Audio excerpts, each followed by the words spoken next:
السلام علیکم۔ بسم اللہ الرحمن الرحیم۔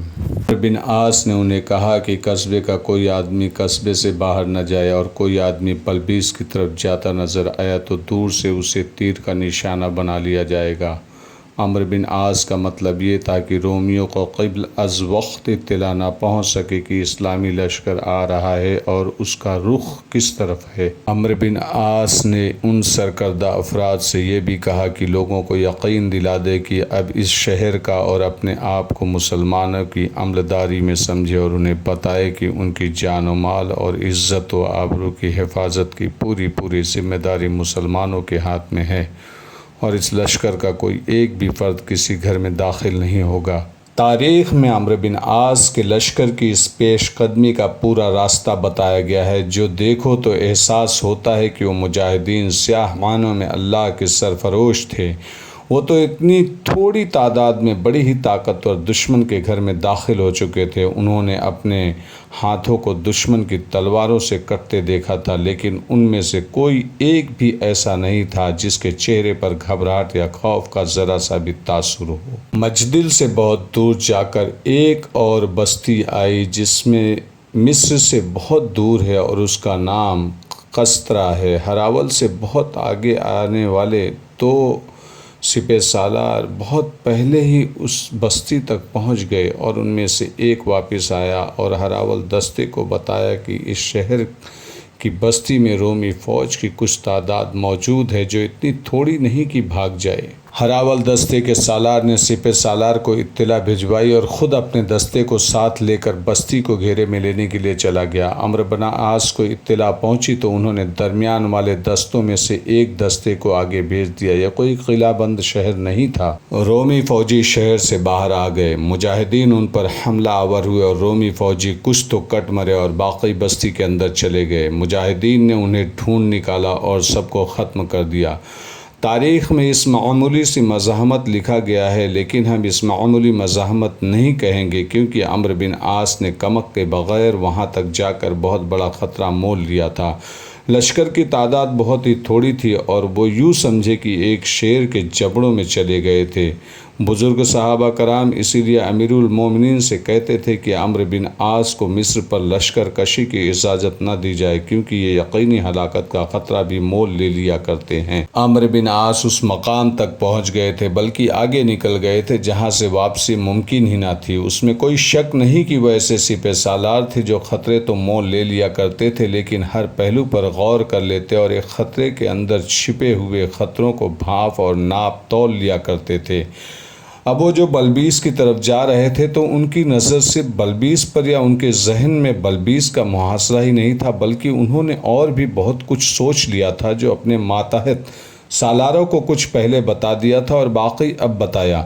آگے کی بجائے اپنی نظریں پیچھے زیادہ رکھنا۔ عمرو بن عاص نے بلبیس کی طرف پیش قدمی کرنے سے پہلے اپنے سالاروں سے کہا تھا، رومی اتنے بھی کم عقل نہیں کہ ایک شہر میں محصور ہو کر ہی لڑتے رہیں گے، وہ عقب سے یقیناً حملہ کریں گے۔ مجھے صاف نظر آ رہا ہے کہ بلبیس کے اندر کی فوج ہمارا مقابلہ اس طرح نہیں کرے گی جس طرح فرما میں کیا تھا۔ ایسے ہی کچھ اور ہدایت دے کر عمرو بن عاص نے پیش قدمی کا حکم دیا، اور اسی شام بلبیس تک جا پہنچے اور رات ہی رات شہر کو محاصرے میں لے لیا۔ عمرو بن عاص جب شہر کے ارد گرد محاصرے کو دیکھ رہے تھے تو ہر سالار، عہدیدار اور ہر کماندار سے یہ کہتے گئے کہ یہ مت بھولنا کہ اب تمہارا مقابلہ روم کے بڑے ہی چالاک اور شاطر جرنیل اتربون سے ہے۔ عمرو بن عاص کو جاسوسوں نے پہلے ہی بتا دیا تھا کہ اتربون بلبیس میں موجود ہے۔ وہاں دو جرنیل تھے جن میں ایک نوشی کا باپ تھا جو فرما سے شکست کھا کر بھاگا تھا۔ عمرو بن عاص نے اپنے سالاروں کو بتا دیا تھا اور کہا تھا کہ اب اور زیادہ چوکنے رہیں۔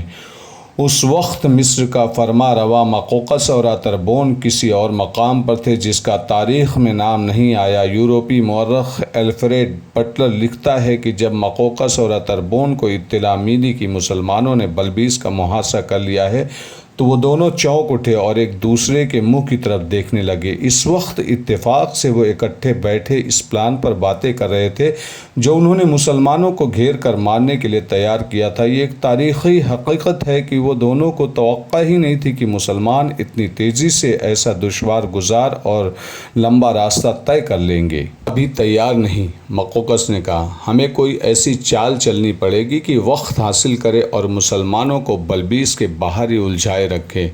ہم بالکل تیار ہیں، اتربون نے کہا۔ ہم اب یہ خطرہ مول نہیں لے سکتے کہ مسلمان بلبیس پر بھی قابض ہو جائیں۔ میں اب انہیں مزید مہلت دینے کے حق میں نہیں ہوں، اور عیش اور فرما کے بعد میں انہیں بلبیس کسی قیمت پر نہیں لینے دوں گا، مقوقس نے کہا۔ لیکن ٹھنڈے دماغ سے سوچو تو اسی نتیجے پر پہنچو گے کہ ہمیں کچھ وقت حاصل کرنا پڑے گا۔ تاریخ کے مطابق ان کے درمیان جتنی بھی گفتگو ہوئی اس میں یہ تاثر بڑا ہی واضح تھا کہ ان میں اختلاف رائے ہے اور دونوں میں سے کوئی بھی جھکنا نہیں چاہتا تھا۔ مقوقس کی حیثیت اتربون سے اونچی تھی۔ مقوقس مصر کا فرما روا تھا اور اتربون ایک جرنیل آخر مقوقس کی مانی گئی۔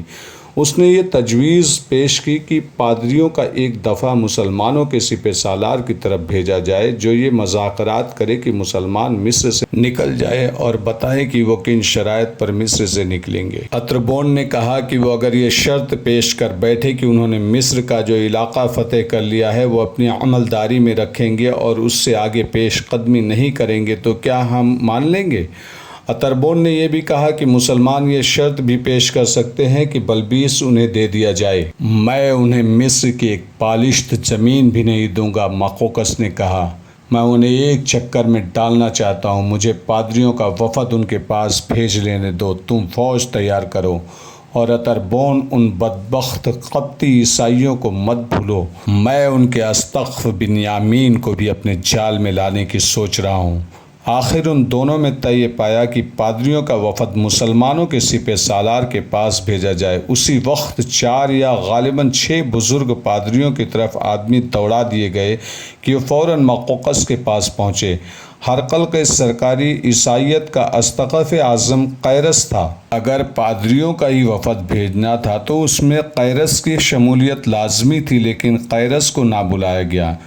تاریخ میں ایسے کچھ اشارے ملتے ہیں کہ ہرقل اور قیرس میں کچھ اختلافات پیدا ہو گئے تھے۔ اس وقت قیرس سکندریہ میں تھا، ہرقل ابھی تک بزنطیہ میں بیٹھا حکم بھیج رہا تھا جو مقوقس اور اتربون کے لیے محض بیکار اور بے بنیاد تھے۔